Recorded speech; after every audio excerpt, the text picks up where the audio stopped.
everyone, welcome to IIT-JAM in Chemistry tutorial number 49, and this is lecture number 8 of the physical chemistry chapter solid state. The subtopic of this lecture number 8 is structure of graphite. First of all, let us get acquainted with the material known as graphite. So what is graphite? Graphite is a non-metal which is an allotrope of carbon, and it is more stable than diamond. It has the following physical properties. Number one, it is soft. That is, it is not a hard material like diamond. It is soft in nature. Number two, it has low density. It is as low as 2.26 gram per cc. Number three, it has flaky aggregation. That is, it has lattice layers which are loosely bound so that the layers can easily get detached on application of force. And that is why it has lubricating nature, because one layer slips over another layer.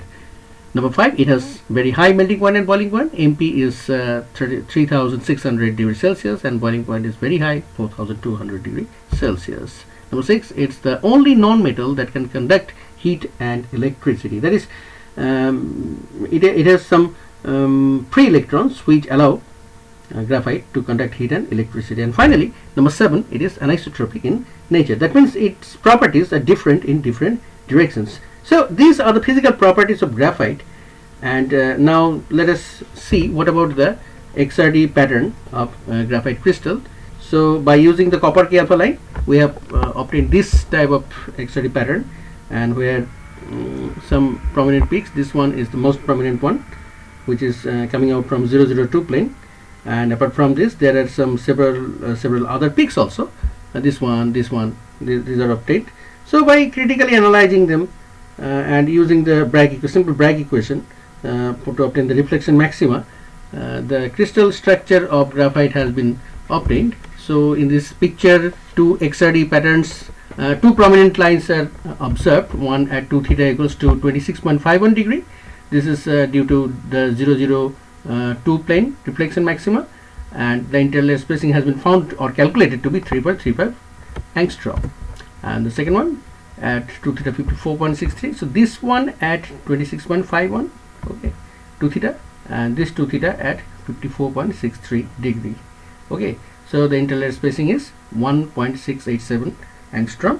And from molar density calculation, by using the relation between edge length A and interplanar distance D, the clear picture of the unit cell of graphite has been obtained. Okay, it looks like this. This is the unit cell of graphite. So let us discuss the salient features of this unit cell of graphite. First of all, the unit cell of graphite belongs to the hexagonal crystal system. So what about the unit cell parameters of hexagonal crystal system? It is A equals to B not equals to C, alpha equals to beta equals to 90 degree, and gamma equal 120 degree. So all these cell parameters matching with this condition. Here to here this distance, and here to here this distance, these two are equal, and they are A or B, and they are equal, and they have been found to be 2.46 angstrom. It has been calculated from the XRD data. This is the interplanar distance between the two adjacent layers, 3.35 angstrom, and this is producing the most intense line in the XRD pattern. But the unit cell is from here to here. It is 6.71 angstrom.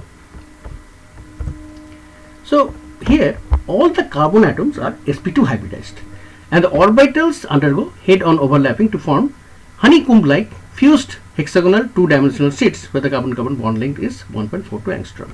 So here to here this distance 1.42 angstrom. Here to here this distance 1.42 angstrom. These are purely sp2 sigma bonds, and this distance is, the bond length is 1.42. So bond length from the XRD data can be calculated, and the sheets are apart by 3.35 angstrom, but their stacking is following the AB manner. And since the distance of 3.35 angstrom between two consecutive layers is larger than the maximum permissible distance for formation of any covalent bond, then since it is not possible between two sp2 hybridized carbon atoms of two consecutive layers, suppose with this one and this one, pi bond or any kind of covalent bonding is not possible. So what is the result? The fourth valency electron, that means the pure unhybridized 2pz electron, remains free here, and these free electrons allow graphite to conduct heat and electricity. Okay, and these lattice layers are held with each other by means of with the help of weak van der Waals attraction force, and this is the reason that explains why graphite is flaky in nature. Its one layer slips over another layer to help in developing its lubricating characteristics. All the answers are obtained from the researchers. So all the physical characteristics of graphite are well explained with the help of its crystal structure. The hexagonal crystal structure of graphite, however, does not follow the exact lattice point distributions what is followed by the conventional hexagonal or HCP lattice. Let us explain the hexagonal unit cell of graphite, but before that let us have a look on the conventional hexagonal crystal lattice. This is the conventional hexagonal crystal lattice. Okay, so this unit cell of graphite has all the characteristics of hexagonal unit cell. This is AB manner. Okay, but let us have a look how graphite looks. Graphite looks like this. The cell parameters are okay, but the Bravais lattice are different. That means the lattice point distributions are different. Okay, AB manner also matching with this one. Now have a look on this. This is the hexagonal unit cell. Here are actually 3 unit cells in the conventional HCP lattice. 3 unit cells. One is this one, another is this one, and this one. Okay, so let us remove these 2. Okay, in order to see exact the one unit cell. This is the picture, and you can see there are overall 9 number of atoms which are forming this conventional hexagonal unit cell or Bravais lattice. 1 is inside, and the 8 are forming the 8 are on the vertices. But here this point, out of this 9, how many are inside this crystal, this unit cell? 1 is in the center. Actually this is not in the body center. If you divide this unit cell into 2 prisms, triangular prisms, then in the body center of one of the prisms this atom is existing, but the adjacent prism is empty. The body center of the adjacent prism is empty. This point is empty. Okay, so they are actually alternately filling the body centers of the triangular prisms. Okay, not in the unit cells. So this is not actually BCC, exactly BCC type, body centered type. BCC means body centered cubic. This is body centered hexagonal, BCH. Okay, so we are now calculating the number of atoms inside this conventional structure. So here contribution from this one can be, this is the 60-degree vertex. Okay, and this atom can be shared by 12 number of unit cells. So 1 by 12th part is inside. So how many atoms of this type? 1, 2, 3 and 4. And this is the 120-degree vertex. This can be shared by 6 unit cells. So 1/6 is inside. So how many number? 1, 2, 3 and 4. 3 and 4. So 4 into 1 by 6 and 4 into 1 by 12. The result is 1. 1 plus 1 is 2. So 2 is inside them. Now here how many atoms are being observed? Before that, better the colored atoms which are forming the unit cell, let us keep them, and these black atoms we have to remove them. Then it will be easier. Okay, they have been removed, but outside atoms are visible here, but these were disturbing. These atoms were disturbing, so that is why we have removed this, keeping the colors here which are forming the unit cell. Okay, here you can see there are 4 atoms in the H centers, 1 in the body center of the triangular prism and 2 in the C phase centers of another triangular prism. Okay, so overall here are 5 red colored, 5 blue colored and 5 red colored atoms. Overall 15 number of atoms which are forming this unit cell. Now can you calculate how many are inside this unit cell? Okay, let us calculate. Number of atoms within the body. This atom is purely within the body, so this is 1. Contribution of atoms on the C phases. This is one of the C phase. Here half is inside, half is outside. Here also half is inside, half is outside. So number of atoms overall it is 2. So contribution from the C phases, it is 2 into half equals to 1. Okay. Now contribution from the 120-degree edge. This is the 60-degree edge. This is the 120-degree edge. So 120-degree edge, 60-degree edge, 120-degree edge. here this atom is shared by 3 unit cells. So 1/3 is inside, 2/3 is outside. Whereas this 60° edge center, this atom can be shared by 6 unit cells. So 1/6 is inside and 5/6 part is outside. So the 60° edge, the contribution from them is 1/6. Now how many atoms? 1 and 2 from the 60° edge, 1 and 2 from the 120° edges. So number of atoms on the 120° edge is 2 and number of atoms on the 60° edge is 2. So what is the overall contribution? Total contribution 2 into 1/3, 2 into 1/6 equals to 1. Okay, let us summarize. Okay, now contribution from the 120° vertex.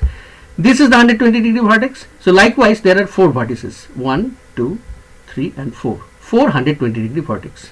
And each atom can be shared by 6 unit cells. So 1/6 is inside, 5/6 outside.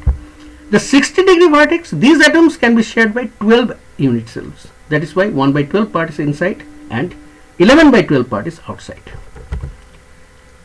So 60° vertex, 1/12. Now total number 1, 2, 3, 4. 4 120° vertex and 4 60° vertex. What is the total number? Total is 4 into 1/6 plus 4 into 1/12. It is also equal to 1. So 1, 1, 1 and 1. So the total number of atoms within 1 unit cell of graphite is 4. Whereas we found it was 2 for conventional hexagonal hexagonal unit cells. That is the HCP lattices. It was 2, but for graphite it is 4.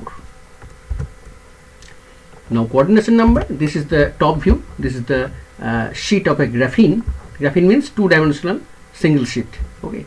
So if you take this the central atom, then the nearest neighbor should be here, here and here. Simple. Okay. Okay. And the atoms in the other layers, they are so much far apart that they cannot be the nearest neighbors. Okay. So for and one more fact, for covalent compounds, covalent crystals, the maximum coordination number for the from the first layer can be 4.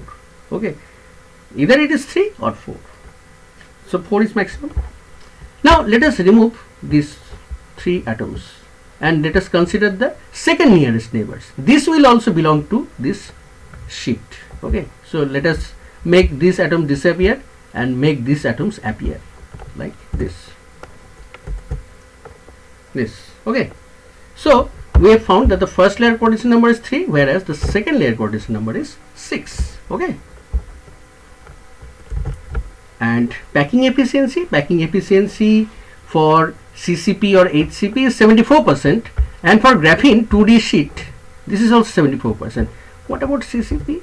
This is CCP, cubic close packed. This is actually face centered cubic, and this is arranging by means of ABC manner, whereas the HCP, we are well acquainted with this structure. This is AB manner.